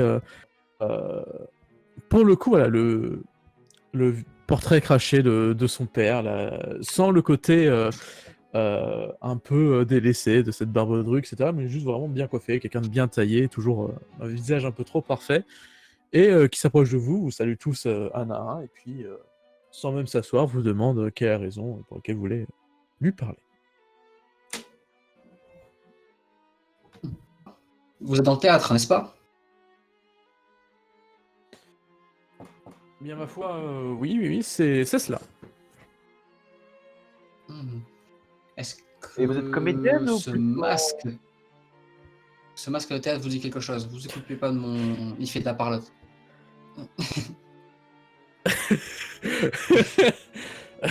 Tu vois qu'il a vraiment un rire qui sort, tu sais, qu'il arrive à ouvrir. Très bien, je vois que vous commencez à être pressé. Ce masque...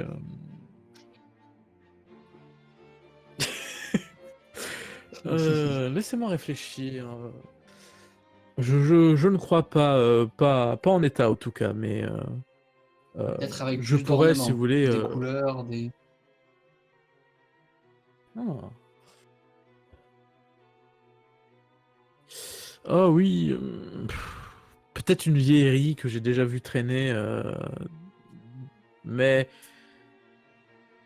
il me semble différent. C'était pas la même forme, hein. Non, que vous c'est avez vu traîner où? tout simplement au théâtre vénitien. Je fais partie de la troupe officielle, et là-bas il y a tout simplement des costumes et des décors qui sont là depuis maintenant bien avant l'arrivée de ma grand-mère dans ce monde. Et je sais que dans les très vieux costumes, j'ai cru voir ce genre de masque, mais comme dit, même la forme du crâne en fait finalement était différente. En revoyant un peu dans ma mémoire, c'est finalement le seul point commun, c'est qu'il y a un crâne qui compose, mais il était moins marqué, il était plus en dessus du masque. Celui-là, il pose vraiment les formes d'un crâne. Très bien. Je n'ai pas de questions pour vous autre que ça. Eh bien, parfait. On peut Économisons s'en du temps aller, mutuellement. et juste s'il est possible de repasser, juste voir la grand-mère et lui montrer le masque, ce serait très bien. Ouais. Quitte à lui faire une crise cardiaque. Tu lui montres le masque et puis elle s'effondre au sol en disant « Oh mon dieu, c'est le Procedimento !»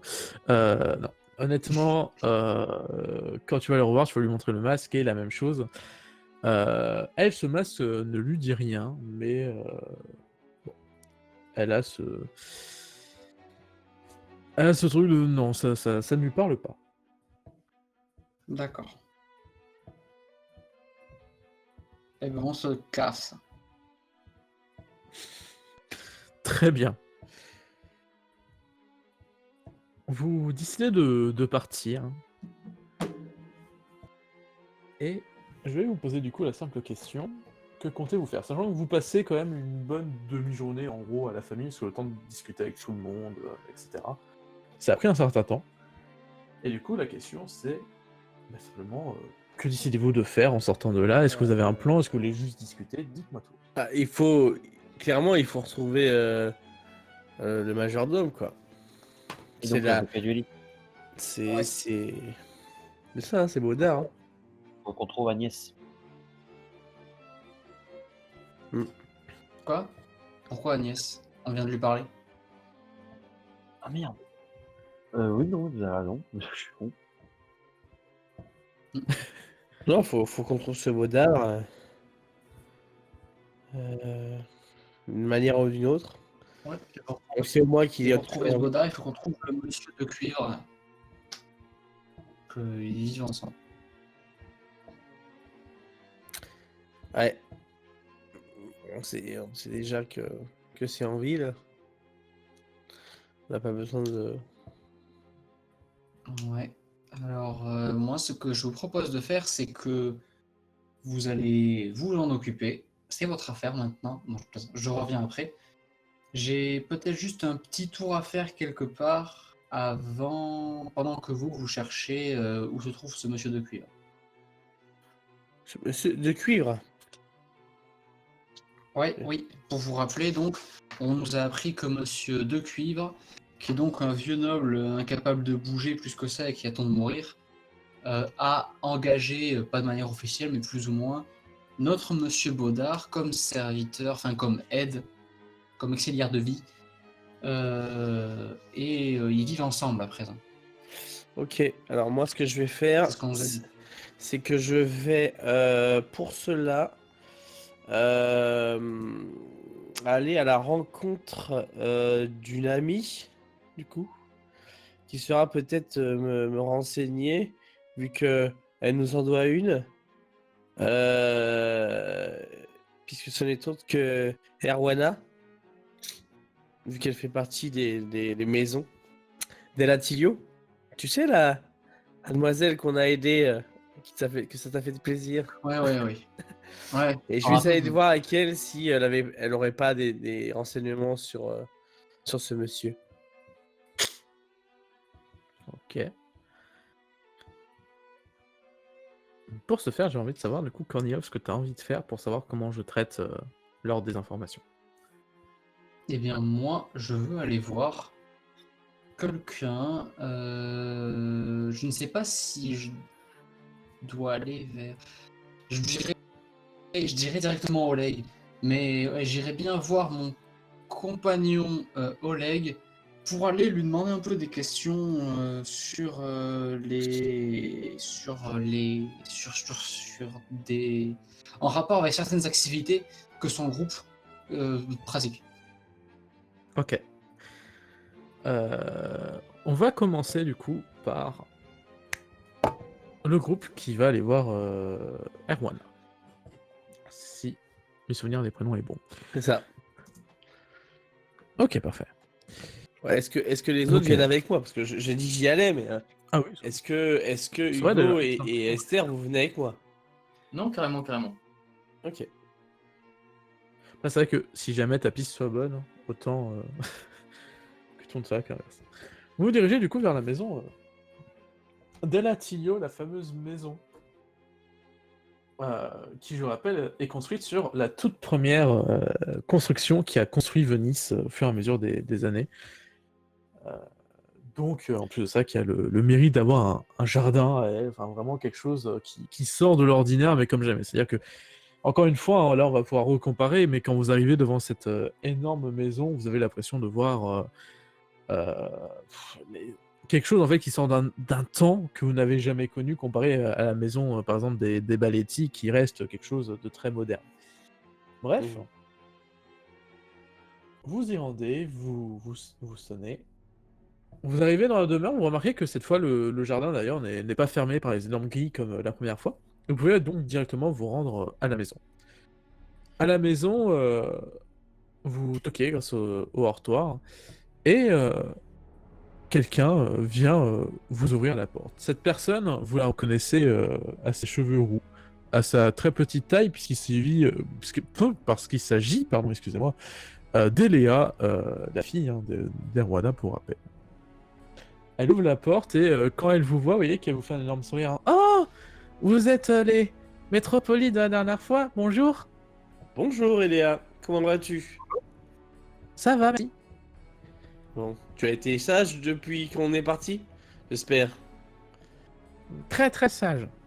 Parce que c'est pour toi qu'on vient. Est-ce que tu fais vraiment la blague? Non, non, non, non. Surtout que pour la dernière fois, Ça pourrait... c'est pas ouf. Du coup, je la regarde et je lui fais, est-ce que ta mère est là? Oui, tout à fait. Est-ce que on pourrait... Ah oui, vous voulez que j'aille la chercher? Ok, Oh, ou- venez. ok. Alors, on rentre. Et vous voyez qu'elle part en courant, toute énergique, hein, ça change un peu de la première fois où vous l'avez vu où il y avait un décès très récent qui influait la famille. Là, elle est vraiment toute énergique et va chercher tout simplement sa mère qui apparaît très rapidement. Et vous vous retrouvez un peu dans le salon où vous avez fait les fameux interrogatoires, une personne par une personne pour les séparer. Et tout simplement, Erwana se présente à vous. Oh, bonjour. Je m'attendais pas à vous revoir de si tôt. J'espère que il n'y a pas arrivé malheur aux autres membres de ma famille. Non, non, ne t'inquiète pas. Tout va bien. Euh, Nous voulions justement te poser quelques questions. Nous sommes sur une enquête et peut-être pourrais-tu nous renseigner? Ou, peut-être Syriac est-il toujours ici ou pas? Syriac vient de prendre sa retraite. D'accord. Euh, il passe toujours en ami, à vrai dire, et il est ici quasiment tous les jours, mais il ne travaille plus pour nous. Et après le dernier service qu'il nous a rendu, il a bien mérité. C'est vrai. C'est vrai, c'est vrai. En fait, si nous sommes là, c'est pour savoir si tu saurais où on pourrait trouver un certain. Alors, il l'a appelé comment? De cuivre? De cuivre? Oui, de Oui, cuivre. oui, tout à fait. Il s'agit d'une personnalité qui était, il y a encore 5 ans de ça, très influente à Venise. Aujourd'hui, seul son nom est resté. Mais c'est un peu tapis sous l'ombre, quoi. Apparemment, il a eu des soucis de santé. Il a la même demeure qui se transmet de génération en génération. Alors, lui n'a pas de descendance, donc Oui. elle changera bientôt de nom, mais aujourd'hui, la maison de cuivre est facilement trouvable à Venise. D'accord. Si vous la cherchez... Oui. Oui, oui, oui, Oui, c'est ça. si vous la cherchez, elle se situe tout au nord de Venise. Vraiment, elle est étrangement côtière, enfin, pas côtière, comment on dit ça, adjacente au mur de la ville. Alors, il ne se situe pas, bien entendu, dans les petits îlots de ville un peu, ma foi, moins bien lotis que nous, mais vraiment aux frontières des murs de la ville. Il se situe juste là. Il a un petit îlot de terre qui lui appartient et vous pouvez y accéder très facilement à partir de Venise même. Vous n'avez même pas besoin de traverser la porte. Ah, d'accord. En tout cas, je te remercie. C'est très, très sympa de ta part de nous renseigner là-dessus. Sinon, comment ça se passe pour toi, pour la famille, depuis cette affaire? Ça se passe plutôt bien. Disons que je vis maintenant seul ici et mes frères, comme ils l'ont souhaité, enfin mon frère et son copain, excuse-moi, Ouais. comme ils l'ont souhaité, sont partis de Venise il y a peu de temps, histoire de voyager. Alors pour l'instant, il ne part pas très loin. À l'heure qu'il est, il doit être encore sur les traverses, même pas avoir atteint la première jonction. Mais ils veulent faire un premier petit trajet de quelques mois avant de revenir et voir si la vie de Bohème leur plaît tant. D'accord, bah, c'est très bien, c'est très bien. Je regarde les autres, hein, savoir si ils ont quelque chose à demander à Erwana ou pas, ou s'ils sont juste muets. Moi, c'est bon. Eh bien, en tout cas, bah, je te remercie pour cette information. On reviendra te voir à l'occasion, hein, t'inquiète pas pour des soucis de meurtre ou quoi. Et J'espère occupe-toi bien. bien. En tout cas, bah, occupe-toi bien Bah, des merci. Léa et puis plein de bonnes choses. Eh bien, ma foi, tout pareil pour vous, et n'hésitez pas, hein. Vous savez que les portes de ma maison vous sont toujours ouvertes. Merci à toi. Et puis bah à la prochaine, alors. Et elle vous raccompagne jusqu'à la sortie, et tout simplement, on vous laisse partir. Et on va du coup Je dans la direction de... suppose que vous avez donné un rendez-vous à Kornilov pour pouvoir le retrouver si jamais vous avez eu la bonne information. Ouais, bah après on peut très bien se retrouver au QG ou à une certaine heure et puis voilà quoi. Je veux dire c'est le plus logique. Donc on considère du coup vous allez au QG retrouver Kornilov quand lui reviendra et après vous Voilà. allez là-bas. Voilà, c'est ça. Ok. Eh bien, passons à Kornilov. Kornilov, quant à toi, tu as profité de tout ce temps, hein, parce qu'il y a aussi le temps de trajet pour qu'ils aillent jusqu'à la maison, tout ça, donc tu as aussi un énorme temps de trajet pour le coup, tu as énormément de temps pour traverser ça, au point où tu sais tu seras pas rentré avant la nuit et le reste de l'enquête sera obligatoirement faite le lendemain. Quoi qu'il en soit, tu te diriges pour parler à Oleg, je suppose, soit au bar du roller, soit directement à la distillerie, je sais pas ce que tu préfères. Là où je sais que je peux le trouver le plus directement. Alors, ouais, ça sera plutôt à la distillerie, parce que tu sais qu'il y a son bureau, t'as plus de chances en probabilité de le trouver là qu'au bar, même si des fois il y est. Tu te rends du coup vers ce petit lieu, hein, on rappelle, petit lieu que vous avez découvert grâce à une petite mission que vous avez confiée à l'époque avant d'être métropolite. Et depuis, les choses n'ont pas tant changé, si ce n'est que maintenant, quand tu rentres dans cette petite rue et que l'homme qui est pile devant l'entrée de la distillerie, au mieux de continuer à faire mur pour t'empêcher de passer, se décale directement dès qu'il te voit de loin. Il te salue grandement. Enfin, ouais, Cornilo, j'espère que ça va. Tu peux répondre juste rapidement et tu continues ta marche sans même t'attarder, c'est juste une salutation de base. Tu descends dans la distillerie, traverses les salles, pour arriver jusqu'au bureau d'Oleg. J'aimerais juste préciser quelque chose, enfin poser d'abord une question, mais c'est est-ce qu'il a été possible, du moment où on s'est séparés et tout ça, de passer par le QG et de récupérer de ces fameux radis Lansquet dont on avait pris un peu et de les amener avec moi. Alors, tout à fait, parce que je te l'accorde, parce que vous êtes en haute ville, il faut descendre, et du coup, tu passes par le QG, parce que je rappelle, le QG est en mi-ville, et sachant que là, vous étiez vraiment au centre, et du coup, voilà, tu as un sud, tu es sur le même axe, donc tout va bien. Du coup, oui, tu peux passer par le QG, ça te prend pas plus de temps que ça te fait un petit détour, mais honnêtement, quand t'as autant de trajet, ça change pas tant que ça. Donc, tu as pris les radis Slansky avec toi. Très bien. Et je te laisse du coup rentrer dans son bureau. Ok. Et du coup, je rentre. Il a l'air d'être en train de travailler. Il fait quelque chose. Bien, comme à chaque fois que tu rentres, oui, il a l'air d'être en train de travailler, toujours sur des documents, essayer de gérer 2-3 trucs, etc. Tu n'as jamais compris vraiment ce qu'il faisait, mais une chose est sûre, c'est qu'il est concentré toujours avant de te voir, et dès qu'il te voit, il y a cet énorme sourire. Oh, Kornilov! Oleg. Ah, quel plaisir de te voir! Ah, bah ça va très très bien, les affaires tournent. Parfait. Avant toute chose, j'ai quelque chose pour toi. Ah. Alors, je sais que ça doit pas être grand-chose, parce que tu dois avoir les moyens de t'en offrir souvent, mais voilà quelque chose qui vient de la région, de chez nous. Et je Et lui tu vois, passe- quand tu montes les radis, il a des étoiles dans les yeux en mode oh, c'est pas vrai. Ça fait super longtemps que j'en ai pas mangé, je te jure, merci beaucoup.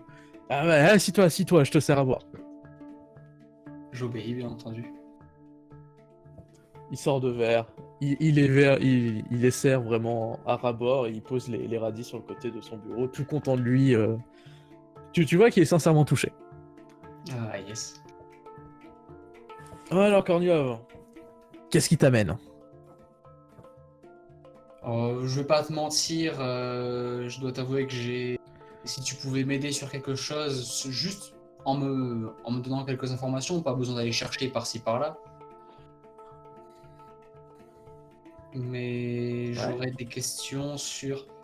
Je sais pas si ça touche vraiment à ton domaine, mais est-ce que, d'après ce que tu sais, est-ce que ça se fait souvent des gens qui disons, faussent une mort pour disparaître, et en particulier des morts qui seraient liées avec alors, cette maladie dont je n'ai toujours pas le nom, la sepsie, c'est bien ça? Phtisie.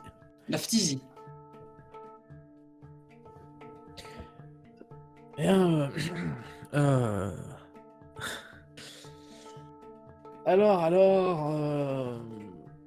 c'est particulier. Bon, tu sais que nous, on a tendance à travailler pour ne pas garder les gens en vie.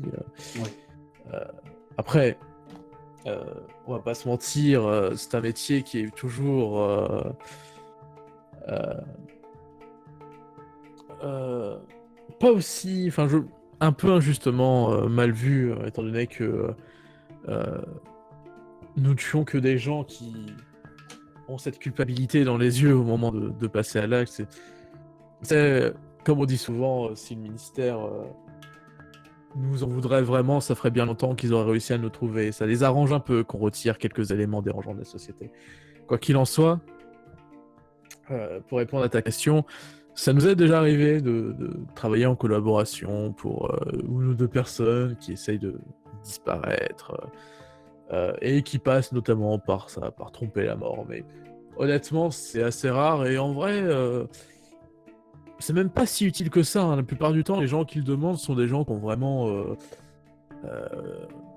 des cas très particuliers. Parce que si tu veux disparaître, quitte Venise, personne ne te retrouvera jamais. La toile est bien trop grande et on n'a pas assez de réseau pour connaître tout ce qui se passe dans toutes les villes ou toutes les jonctions. Non, non. Ouais, moi, le seul cas que j'ai connu, c'était un architecte, je crois, et simple. Il avait aucun temps devant Venise et s'il quittait, il aurait été pourchassé. Tout le monde le connaissait, tout le monde connaissait son nom, donc forcément, il est passé par là, mais je crois même qu'il a fini par se faire opérer. Je me souviens plus comment ça a fini, mais bon, qu'est-ce que vous voulez que je vous dise? Ouais, non, mais oui, ça, du coup, pour répondre à la question, maintenant que j'y réfléchis, ouais, ça peut se faire. Ouais. D'accord.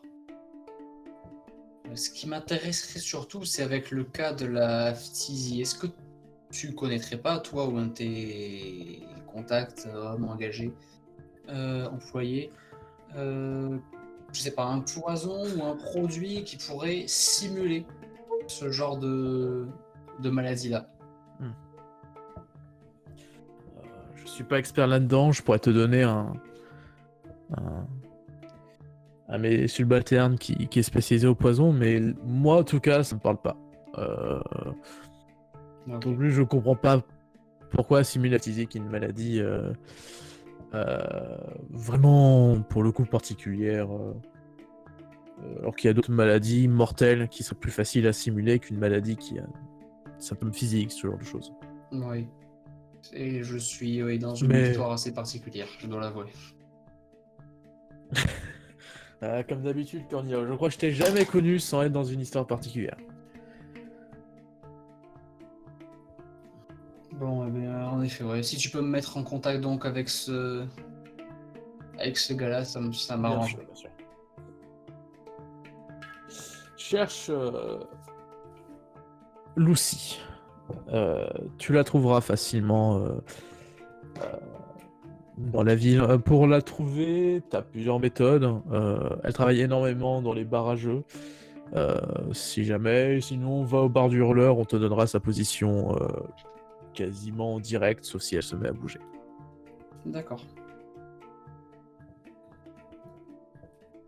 Je te l'écris si tu veux. Ouais, eh ben, merci beaucoup.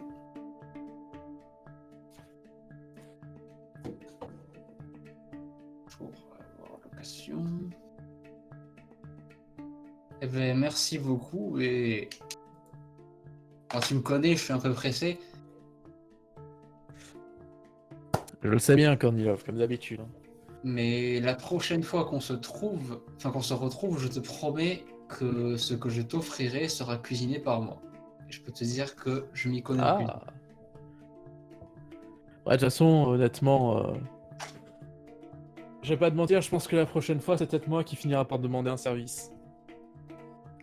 Ça finira bien par arriver, oui. Tu vois qu'il est esclave de rien. Et te salue sans prendre mal le fait que tu passes en coup de vent. Tu l'as assez habitué à ça. Ok, très bien. Et bien donc je m'en vais aussi. Parfait. Cornelium, du coup, tu vas devoir retourner au QG. Alors, est-ce que tu fais le détour, du coup, par le bar du hurleur qui t'a rentré, du coup, plus tard? Ouais, si ce n'est que pour avoir sa location le lendemain, peut-être, un truc comme ça. Si je peux passer par là, Ouais. ouais. Ok. Donc, sur le retour, tu passeras par là et on te donnera très rapidement sa location. Ça te permettra de croiser aussi Rolando, qui te saluera vraiment content de te voir. Je ne sais pas si tu seras réciproque là-dedans. Oh, bien entendu. Et ok, c'est parfait. Et du coup, voilà, il te salue, tu demandes l'information, on va te la donner, je te la retransmettrai après. Là, je l'ai pas sous les yeux, mais Ok. vu qu'on fait ça en mode rapide pour la fin, je te donnerai l'information, je pense juste après la fin de session en écrit. Quoi qu'il en soit, du coup, tu retournes au QG Indigo. Le QG Indigo, hein, pour le coup, vous allez tous vous retrouver du coup en pleine nuit, et comme d'habitude, vous allez devoir y passer la nuit, ça commence à vraiment devenir l'habitude. Ah oui, d'ailleurs, je peux indiquer, mais toi, Korniov, comme en plus tu as fait le trajet d'en bas en haut, tu te pris vraiment la tempête en plein face. Hein. Donc honnêtement, quand toi tu vas rentrer, tu vas être fatigué, déjà parce que c'est épuisant en fait de marcher sous un vent énorme avec une énorme chaleur et une pluie qui te détruit littéralement tout ce qui est vestimentaire. Et donc vous allez pouvoir tous vous y reposer. Je veux savoir si quelqu'un veut profiter du soir pour faire quelque chose, pour partager une pensée, enfin n'importe quoi, juste pour faire passer cette nuit. Quelqu'un qui réfléchit à quelque chose, qui a envie de du coup faire une petite réflexion à voix haute, partager entre guillemets. Je vous ai... Ouais, j'ai. Ah bah tiens, Kornilov, je pense que ce serait peut-être la bonne occasion pour nous faire tes radis. Des radis? Quel radis? Bah, les radis que je t'ai ramenés là, t'as dit que tu allais nous les préparer à la lance-caisse, mais à la traversée, enfin, à la traverse lance-caisse quoi. Mhm. Ouais, ça pourrait se faire. Par contre, ça demande quand même un certain temps. Ça demande de la concentration. Et tu vois bien que là, je montre mes habits vu que je viens à peine de rentrer. Tu vois bien que je suis pas en état de travailler là-dessus. Si vous voulez, je vous fais de la mousse. Mais ce sera pour une autre fois. Bah, écoute, demain alors. On peut faire ça demain, si on a le temps. Ok, d'accord. Et je vais leur faire de la mousse. Vous allez devoir vous reposer cette nuit. Vous allez passer plutôt pour tous une agréable nuit, pour être honnête. Il y a cet effet un peu de sanguine où les fraîcheurs de nuit, où il fait quand même chaud, vous soulagent.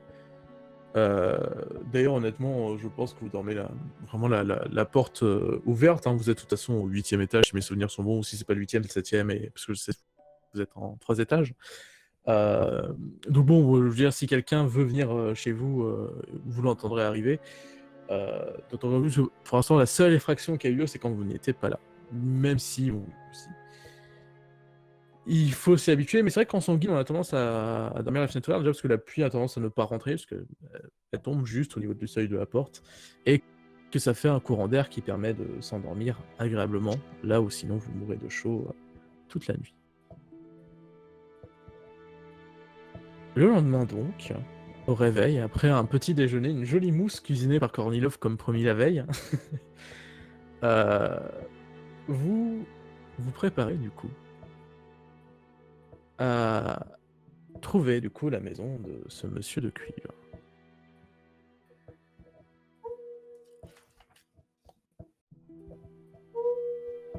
Est-ce que vous avez une dernière chose à partager avant de partir? Non, bah après, comme je t'en ai parlé, Kornilov, Erwana nous a indiqué l'adresse, le lieu où se situait la maison de cuivre. Donc, écoutez, maintenant je pense que on peut y aller.